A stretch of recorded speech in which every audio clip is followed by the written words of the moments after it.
Hello neighbors, it's Brad here at eTrailer, and today we're taking a look at the Curt Class 3 trailer hitch, which is a 2-inch receiver tube opening on a 2021 Volkswagen Atlas. So as you can see with the hitch installed, it is a nice clean look, and really all your function is right here where the support is actually behind the bumper fascia. So that's going to give a nice clean OEM look to it, and also this steel construction is going to be very durable and strong, as well as the black powder coat finish, which gives a nice look to itself, and it's also going to prevent rust and corrosion buildup. The 2-inch by 2-inch receiver tube opening is going to be great for a number of different accessories. It seems to be the standard size, so you're going to be able to put your bike racks, maybe a ball hitch for a trailer, or a cargo carrier with no problem. Now, you do have a 5/8 standard hitch pin hole, and you're going to need a hitch pin for all of your accessories. Now, it is not included with the actual hitch itself, but a lot of your accessories, when you buy them, will come with those hitch pins. And if you wanted a locking version, we also have those here available at eTrailer. And that way your accessories stay on the vehicle and don't disappear in the hands of other people.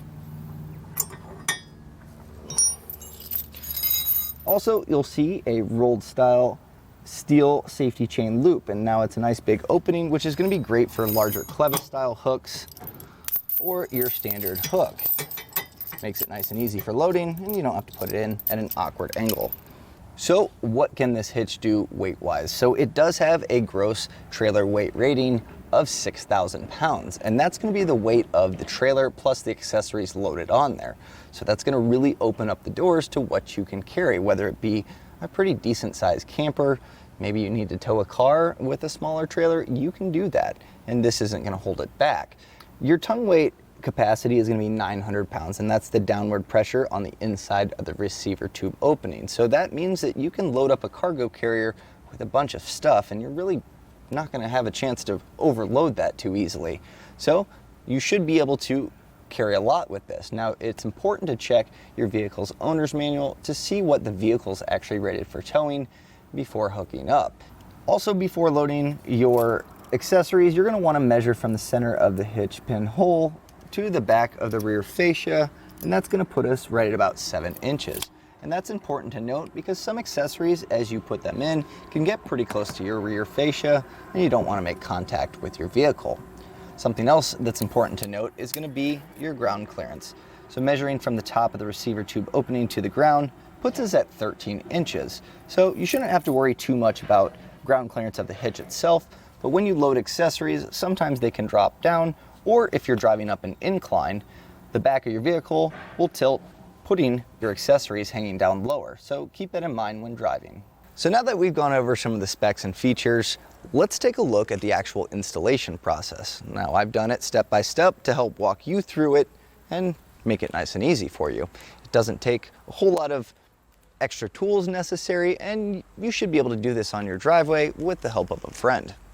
To begin our installation, we're going to need a razor knife or a nice putty knife that's firm. The frame has an undercoating here, and as you can see, it's not the most uniform, and our hitch is actually going to mount here, so we're going to want to take any of these high spots off, especially on this hole here. You can see this large part. We're going to want to make that flush so it seats up nice and clean. So go ahead and start scraping that off, and we're going to need to do this on both sides of the vehicle. So for our next step, you're going to see this elongated oval back here, and this is how we're actually going to feed our hardware up to these other holes. So take your carriage bolt and see if you can get it to fit in. Many times if you go at an angle, it'll drop in. Now, you may have some minor clearance issues here. It'll be very close. If you can get it in, awesome. If not, you may want to take either a file, a rotary tool, you can use a die grinder bit, and just kind of waller out just a slight edge here, and that's going to make it easier to put the bolt in. So now from your kit, you're going to want to grab your fish wire here, and we're going to start at this front hole and feed this back until we get to the elongated hole. So run that through the frame rail. It might help to have a finger on the other end. So with your fish wire in place, you're going to want to make sure that that end doesn't pull out. So Putting a nice bend there, a piece of tape to keep that in place, and that way it doesn't pull through when you're trying to put your hardware on. This is going to save a lot of headache. So you'll take your spacer block here. You're going to feed that through the fish wire coil and up into the frame. Now, if you can get this kind of out of the way once it's up here, that's going to make it a little bit easier for you. And then you're going to simply thread your carriage bolt onto the wire.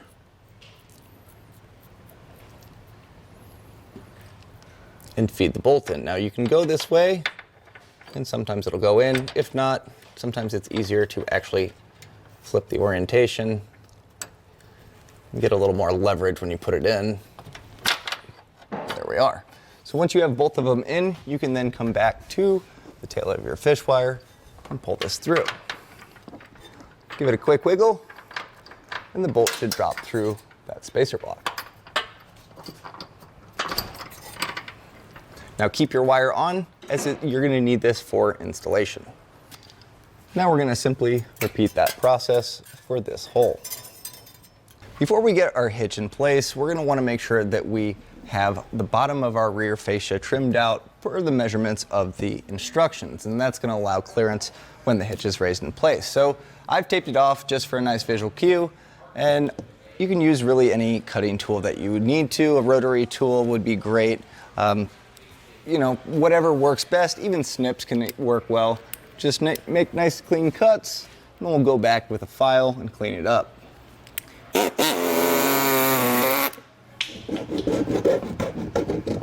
Now with the help of a friend, we're going to put our hitch in place. So when lifting it up, you're going to want to feed your fish wires through the corresponding holes.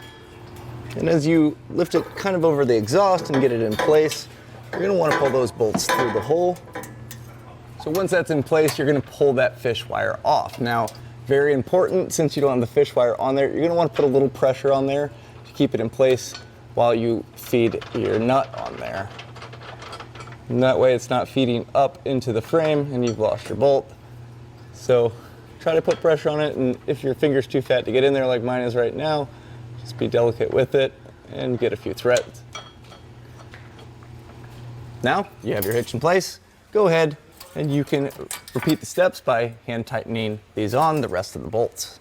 Now that we have all of our hardware hand tightened on there, we're going to go ahead with our 3/4 inch socket and start zipping these up. Now you don't have to get too crazy, because we're going to go back with our torque wrench and torque them to the proper specifications. Now we have everything tightened up, we're going to go back with our torque wrench to the manufacturer's recommendation specs and tighten those down. If you don't have a torque wrench, we do sell those here at eTrailer, or you can generally rent one at your local auto parts store. With all of our hardware tightened down and torqued to spec, the hitch is now ready to go, so you can load up your favorite accessories and hit the road. So that was a look at the Curt Class 3 2-inch receiver hitch and the installation of it on our 2021 Volkswagen Atlas. Thanks for watching.